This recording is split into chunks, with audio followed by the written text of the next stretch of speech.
Ken. Live on Facebook. Hey, Facebook friends. What's up? FB.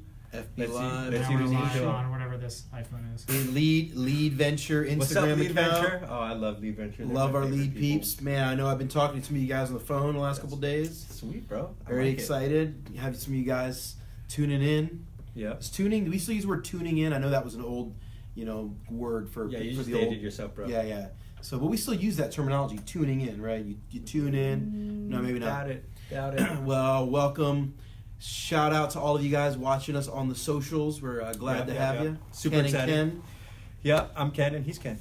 That's right. Go figure. Kenneth It'll be easy Freire. to remember. Kenneth Ortiz coming at you from the great metropolis of Minneapolis, Minnesota. Yes, it's so warm outside It's right now. beautiful today. Awesome. We are really excited. For those of you who know, Minnesota gets really cold. But we are No, it doesn't. But we love He's days just from Florida, Days so like it this is doesn't beautiful, matter. man.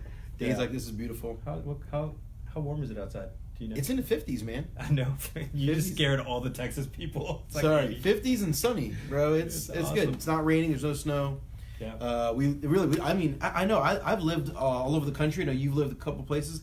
I used to live in Orlando, Florida. Obviously, I loved that. But man, as much as it does get cold here, Minnesota's beautiful. I love Minnesota. Yeah, it's beautiful for chunks of the year. Yeah. It's one of the top 3 places that I love. I've you're- only lived in 3 places, but it's one of the top 3. We only live in 3 places, but it's in the top 3. That's good. It's good. I know if anyone's considering living in Minnesota, you're not making a mistake. There are way worse places to live than Minneapolis, Minnesota. Ooh, who are you gonna bash right now? What place? I think I shouldn't bash anyone. I don't know where people are from, so we shouldn't bash. But welcome to anyone watching us. We're going to get started here. We're going to dive into some content in like 30 seconds or We're so. just waiting for people to tune in about 30 seconds a minute. Give people an opportunity to jump on. My chair's a little funky right now. What are we talking about today? What are we talking about today? Hey, for those of you who are tuning in right now, you just heard a random voice that you don't see. That's Dan Sanchez. He's our marketing director. Woo! Wow. Magic is is back. He's just like, ooh, look at my fingers. Sorry. Sorry. Talking about how to know the will of God. Yeah, discerning God's will, trying to figure that out. A lot of people are always asking, what do I do with my life? And there's a lot of big decisions that they ask when it comes to like marriage and like schooling and Vocation. So a lot of big questions. So we're just trying to dissect that. This is our third series. Third part in the series, yep. In the series. So we're excited to jump right into it. Yeah, we've been doing a few other videos, so it's been fun. We've had a few people kind of correspond with us as well. Yeah, they've been emailing us or messaging us, telling us how awesome the content is because we're so amazing. But no, just really enjoying what we're offering, and the best part is that it's free. That's right. Well, again, my name is Kenneth Ortiz. This is Kenneth Freire. What's up? We are part of the staff team here at Bethany Global University. And as Ken mentioned, we are in this series, we're talking about how to know the will of God for your life, how to know what you should be doing. And as you mentioned, the 2 big ones people ask a lot about is vocation, career choices, and in relationships. Absolutely. Those are the big ones, right? We should do a series on relationships. Specifically, I think that would be a lot of fun. I agree. There are other questions people ask, but that's the big ones. And we're going to do multiple parts. So this is the 3rd part of the series that we're doing. The first week we talked about the idea of taking kind of a grander perspective. Rather than asking, what is the will of God for your life? You're asking, what is the will of God for humanity? Yeah. Why did God make us? Exactly. What was the reason for all that? Why are humans here in the first place? We talked a lot about that back in the first part. And so for those of you watching, if you want to check that out, you can go to the Facebook page for Bethany Global University. And, excuse me, and that video's on there. And then last week we did a second part in the series. Yep. And we started talking about a thing called SHAPE, which is an acronym that you'll unpack in a second. The acronym SHAPE. And we talked about the S and the H. We talked about spiritual gifts and your heart or your passion. And really, if you're going to make a determination as to what God's calling you to do, what is the will of God for my life, it's really good to know what are my spiritual gifts and what am I passionate about? What really unlocks my heart? And if you know those 2 things, it'll really help you make decisions and really kind of help you understand what's the ideal trajectory for your life. What direction should you head in? Yeah. And so this week we're going to tackle the next 3, APE, A-P-E. And so Ken, You love that part of that I do, I acronym. love it. So tell us, what is APE? Yeah, APE. So in quick reference, A is for abilities, P is for personality, and E is for experiences. And like Ken mentioned, is that as we look at this, one of the things that we want to think about is, how did God make you? How did God shape you? And the reason why I want to answer this question is that many times, depending on what perspective you come from theologically or your church background, the way they've always talked about discerning God's will, at least the background I came from, was that they're like, if you don't do exactly what is in God's heart for you to do, if you're not in the center of God's will, it feels like you're always out of it. And I remember being gridlocked and being so nervous, so scared of like, oh my gosh, what happens if I mess up? Right? Like, I don't want to mess up. I want to be in God's will. And the more and more I studied, the more and more I looked at scripture, the more I realized, like, wait a minute, God shaped us in a certain way. And this wasn't coined by us. I think Rick Warren and Saddleback Church years ago kind of coined this terminology, and a lot of churches use it as well. But when I started to realize that, like, God shaped us a certain way, so it's not necessarily about like a specific thing that we're called to do, like say called to be a missionary in Guatemala. It's not that, but it's like God shaped you a certain way so that in every season of life you are walking out that shape. Yeah. So that we talked about the first week was spiritual gifts and then a heart, and today we're talking about abilities, personality, and experience. So with abilities, this one is really like, what are your strengths and your natural talents? Yeah. You know, like, what are you good at? Mm-hmm. And sometimes, you know, you may be watching this, you're like a 17, 18-year-old, and you're trying to figure out, like, I don't know what I'm good at. One of the things that I just ask people to do is, like, just talk to some friends and ask them, like, hey, what do you think I'm good at? Right. You know, and just write down everything. And it might be silly things. It might be like, oh, you're good at making me laugh. You're good at crocheting. You're good at taking my phone and taking weird selfies and whatever it is, you know. Mm-hmm. What are you good at? And typically, if you're trying to like process this yourself, I just tell people to write as many things you think you're good at, as small and insignificant as you think it is, and versus as big things. Like, you might be good at sports. You might not be the next LeBron or something like that, but you might be pretty good at basketball. Yeah, clearly. You're awesome at it, right? Sorry, I'm a little sassy today. That's right. Just today? Just today, yeah. Normally, abilities, right?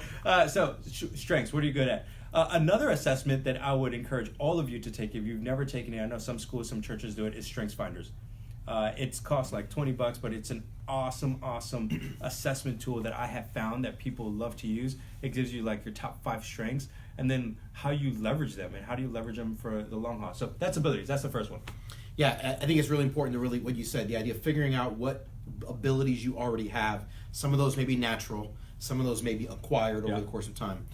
So I think it's really great. I think the exercise of talking to people who know you is good. Yeah. And so that's A. And so once you know your spiritual gifts, you know your heart, your passion, that's the S and the H, and then you know your abilities, you kind of figuring that out, you start to have a really good picture as to what type of person you want to be and what you'll be good. And then you start to kind of you can start kind of drilling down and figuring out really a little more about your own personality. And that'll also give you a better understanding as to what you want to be headed towards, what direction you want to be going in. And so that's what the P stands for, personality. Yeah. And so one of the ways we do this is through assessments. There's some really helpful ones out there. There's like the DISC test. Yeah. There's the 4 temperaments. There's the Kersey color test, the 4 animals. I've never heard the Kersey color. I love the animals one. There's all these different ones. The lion, the badger. I've been nerding out a lot recently on the Enneagram. I've been reading a lot about Enneagram. I'm kind of a nerd about it. I think it's more fluid, really helpful. So one of the ones that we talk a lot about around here, we've utilized in work settings, is the Myers-Briggs. Yeah. That's a really popular one. I'm sure people are familiar with that. And so that's the one of all the personality assessments. That's the one that gives you a 4-letter combination. Yeah. And so I'm an ENFP, which means I'm an extrovert, intuition, I feel, perceive, and basically there's 4 areas that you didn't know. I mean, you didn't know I'm ENFP. I mean, now that you say it, it makes sense, right? But I was like, oh yeah, you didn't realize. Okay, so I'm ENFP, which basically means there's four genres, and the personality test measures, are you this or this in 4 different areas. So E is extrovert. Are you an extrovert or you are an introvert? And those are one of those 2. You know, if you are an N, it's intuition and sensing. Yeah. So you're either an N or an S. And so it really kind of helps you understand. The Myers-Briggs is one of the ones that helps you really understand a little more about yourself. So for example, when I'm feeling tired, I'm an extrovert. That means I got to go spend time with people because that'll energize me. If you're an introvert and you're feeling exhausted, you got to go be by yourself. Yeah. So to kind of refuel you. So that it gives you an understanding. Yeah. And so when you do personality assessments like the Myers-Briggs or like the Enneagram or like one of the other ones that are out there, what it begins to do is helps you realize really quickly, a lot of ways, what you should not be doing. And so if you're going to make a decision, then you go, hey, if I do this, it's going to really clash with my personality and who I am and how I'm designed. and therefore I'm probably not going to be very good at that thing, or this area is not going to get the best version of me. So, for example, because I'm an extreme extrovert, if I go do a job to the max, if I go do a job where I'm by myself all day in a classroom or by myself in an office all day long, I'm going to be exhausted. Yeah. I'm going to be so tired, which means by the end of the day, I'm not going to be performing very well. So when I'm asking the question, what is God's will for my life? It's probably not to do a job where I'm by myself in a room all day, because I'm not going to really be good at that thing. The best version of Kenny doesn't come out in those settings. Yeah. So it's really valuable to know your personality, to know yourself, because it really helps you realize some pitfalls of things you should not do, and then kind of shows you some genres you go, you probably would be really good if you march in this direction. And so when you add personality to understanding your abilities, your passion, and your spiritual gifts, you begin to very, very clearly get a niche of, here is a direction God wants me to go in. So any other thoughts on personality that you want to add to that? Or maybe a question for you, as you look at extrovert and introvert, right? Would you recommend an introvert to have a very extroverted job where they're in front of people? So, sometimes the questions I get is like, hey, I know I'm an introvert, but should I be a pastor? Should I go into, preaching and teaching ministry? That's a great question. I think the answer is yes. I know some guys who are, one of my favorite pastors in the world is a guy who's an introvert, a friend of mine in Florida. And I think he's a great pastor, but he has to kind of orchestrate his life. So he knows if God's calling him to be a pastor in that regard, he knows that he has to now orchestrate his life. If he's going to be called to a particular church, or there's a particular church that's asking him to come on staff, but they're going to orchestrate his life where he doesn't get any alone time, it's probably not the will of God for him to be a pastor at that church. But if that church is willing to recognize, hey, he's going to need alone time, and we're willing to kind of reorchestrate some things so that we can get the best version of him, that's great. Then it could be the will of God for you to be in that place. So I think it's possible to do a job that maybe doesn't lend itself naturally to your personality, assuming the circumstances can be molded to your personality. Sweet. And as we look at the personalities and different things like that, the Myers-Briggs, sometimes people are like, oh, you're an ENFP, I'm an ENTJ, what does that mean? Well, maybe I could give you some categories. So the extrovert and introvert means like, where do we get our energy from? Like, this is how we get energy from. The second one, sensing and intuition, is the way we take in information. So like, how do we process it? Are you more kind of like, it's a gut feeling, or you need like black and white facts to take in information? I think a great way that I like to process this one is when you hear someone speaking to you, do you prefer them to tell you stories, or you're like, where are the bullet points? Your type A personalities. The next one is thinking and feeling. It's like how you make decisions. Feelers, you're always going to be thinking about the person, like how is it going to affect these people? While the thinker is like, give me the objective data. You're trying to be really unbiased. And then judging, perceiving, it's how you prefer life. The perceiver is kind of like, man, I'm just going to go with the flow, and judging would be like, nope, I like organized, I like structure. So just a little bit more about personality there. Yeah, and there's a lot of different assessments out there. They're not perfect. They a lot of them are fluid, but I think in general, knowing yourself is helpful. Yeah. So as we go through this, so far we've talked about, last week we talked about spiritual gifts, then we have the heart, what are you passionate about? Today we've been talking about abilities, like just natural talent, strengths.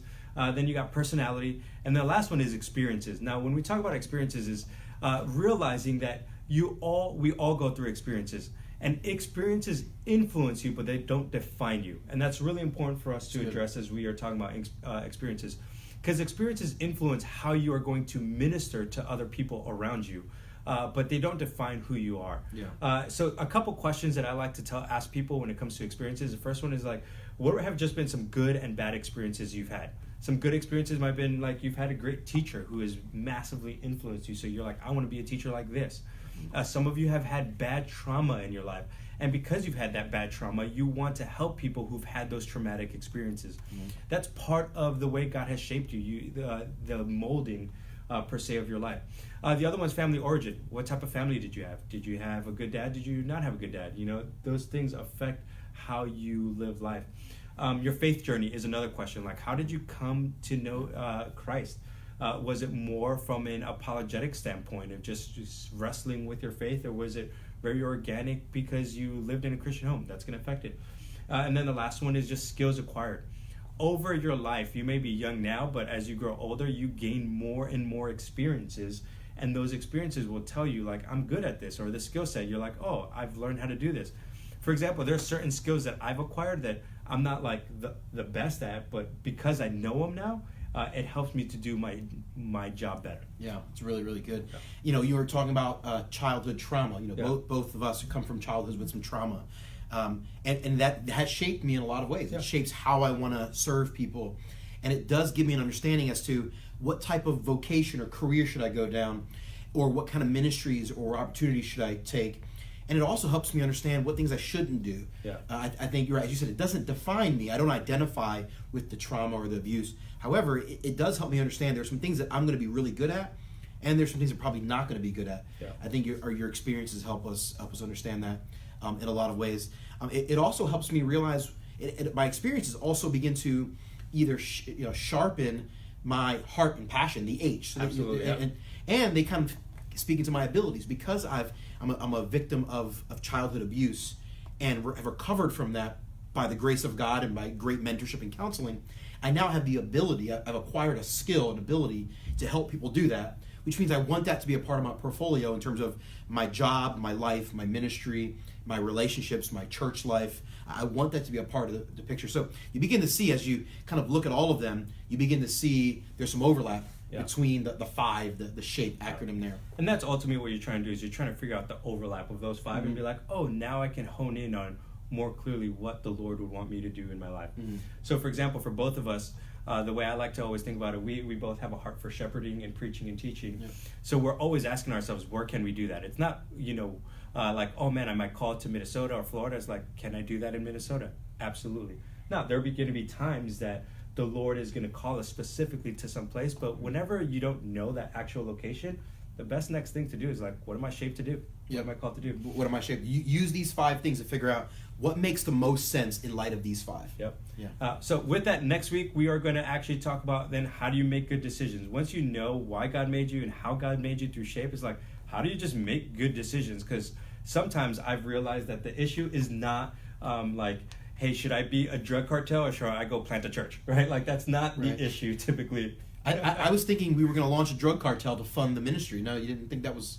I mean, there's a Proverbs about sarcasm, just don't send us messages. There's a Proverbs about that, but I don't think we're called to do that. Okay, so it's not those bad, really bad and good decisions. Right. Sometimes, like, you have two really good decisions in front of you, and you don't know which one to pick. And then you feel paralyzed. Praise God that we frequently do get a chance to pick between righteous choices. Right? You have 2 or 3 options. They're all really good options. Now you're trying to determine what's the best of those.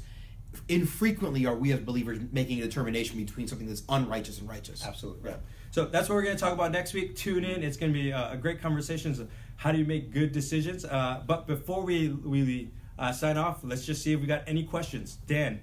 Yep. So I don't have any questions. If you guys have questions, now is the time to ask them. I did get one interesting statement from Abby. She said, preaching is more of a calling through the Lord, not truly based on personality, but personality is a key to communication for a pastor or a preacher towards a congregation. But I think what she's saying is, shouldn't you discern the call from the Lord? It's not really personality based if it's a calling, right? What would you guys have to say about that? Yeah. Do you want to hit it or do you want me? I think there is a uniqueness to pastoral ministry or preaching. I think generally speaking, we're trying to figure out, hey, I think most guys that I know that are in preaching ministry, most people that I know, the men and women that I know that are writers or speakers and speak at conferences and things of that nature, generally they kind of discovered it over the course of time. And then it just became obvious, right? That their heart was just so unlocked. So I think Abby's right in saying that this is a calling. I think the Lord does call people. He gives an anointing, that kind of that supernatural grace that he puts on people to give them the ability to do things. That's what we call it, the anointing. I think there are some people that have that specifically for preaching and pastoral ministry and church leadership. But for most people, that's discovered through this same process. You discover your spiritual gift. You discover that your heart's passionate about it. You discover your personality does lend itself to being able to do that more than others. I know some people are like, I can never do that because they don't have that calling and they don't feel called to do it. So I do think there is a sense where people... Abby's right. There is a calling, but rarely, in my experience, do people just kind of know it. I think it does happen occasionally, but usually most people kind of discover it over time. Yeah, and the other thing that I would say is that as we look at all 5 of these, we have to realize that there is sometimes going to be some outliers, but what you really want to look at is what we were saying, the overlap. Like some people who have the spiritual gift of teaching, you'll notice that they might have, like, their personality is going to work well with that, whether it's an extrovert, introvert, whatever it is. What we're just trying to say is keep in mind that if you are an introvert with the spiritual gift of teaching, you have to make sure that you set up proper boundaries so that you're able to do that and not be expected, like what Kenny was saying, not be expected to be in front of people all the time because you're going to burn yourself out. I think, going back to Abby's statement, I think personality doesn't determine whether or not you're called to preach. That's a good way to think about it, yeah. But it will govern and inform how you step into preaching and speaking. That's a great way. Right? Like I think, yeah, you might, if someone's an INFP, someone else is an ENTJ, if you don't know the difference, that's fine. But those two personalities are drastically different in a lot of ways. They both may have the calling to preach, but the way they engage is going to be different because they're different personalities. Absolutely. That's a great way. Dan, anything else we got? I think that's it. All right. Well, Kenny, you want to close us out here, man? Yeah. Tell them about what we got for them. Yeah, so for those of you watching, man, Bethany Global University is a great option. If you are considering missions and you want to be trained on how to be a missionary or a mission-minded leader, we would love you to check out Bethany Global University. We have 4-year programs, multiple majors. They are awesome. All of our students spend a year and a half overseas. If you're watching this, however, you're like, I'm not 100% sure what to do with my life. I want to grow. I want to learn about the Bible. I want to develop as a leader. I want to have a great adventure, but I'm not quite sure what the next step is. Then you really, really should consider, I mean this wholeheartedly, you should consider our gap year program. It's called Lead Venture. It's 2 semesters, 1 semester here in Minnesota, 1 semester overseas doing cross-cultural ministry. You'll learn a lot about yourself. You'll learn a lot about SHAPE, right? You have an entire module. We go in depth about some of this content. And it's really, really valuable. So a lot of people love Lead Venture because it really helps them figure out what it is, what's the next step in my life. Yeah, it's awesome. I love Lead Venture. I love BGU. You started it. You're the founder. I did start it. Yeah. So it's close to my heart. Come check out Lead Venture and BGU. Do both if you want. That's right. So, but with that, we are out. We love you guys, and hopefully we will see you next week, Lord willing, 3 p.m. Hope you have a great day, and God bless. Central Time, Minnesota. Beautiful. Come check us out. All right. Now Danny's trying to close